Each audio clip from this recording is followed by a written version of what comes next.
दोस्तों आईपीएल 24 के 25वें मैच में हमनी के मैदान पर तूफान देखे के मिलल ईशान किशन के। दोस्तों ईशान किशन आरसीबी के गेंदबाजन के बकिया उधेड़ दहलस और मात्र इतना गेंदा में ठोक दहलस 69 रन। दोस्तों आप भी देखल चाहतानी ईशान किशन की धाकड़ बल्लेबाजी के पूरा वीडियो, तो ये वीडियो के लाइक करके चैनल के सब्सक्राइब जरूर करी। दोस्तों जैसन कि आप सभी लोगन के पता बा आईपीएल 2024 के आगाज हो चुकल बा, जेकर 25वां मैच मुंबई इंडियंस और रॉयल चैलेंजर्स बेंगलोर के बीच में खेलल गई, जिसमें मुंबई इंडियंस के कप्तान हार्दिक पांड्या टॉस जीत के पहले गेंदबाजी करे के फैसला लेहन और टॉस हार के पहले बल्लेबाजी करे उतरल आरसीबी की टीम बना दिलस 96 रन उलाट विकेट के नुकसान पर। दोस्तों इस लक्ष्य के पीछा करे उतरल मुंबई इंडियंस की टीम बना दिलस 15 ओवर में 199 रन मात्र 3 विकेट गंवा के, और मुंबई इंडियंस ये मुकाबला 7 विकेट से जीत लेलस। लेकिन दोस्तों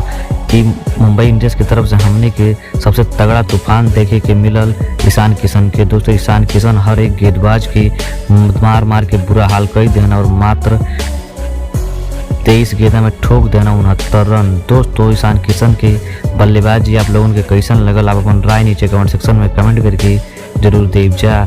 धन्यवाद।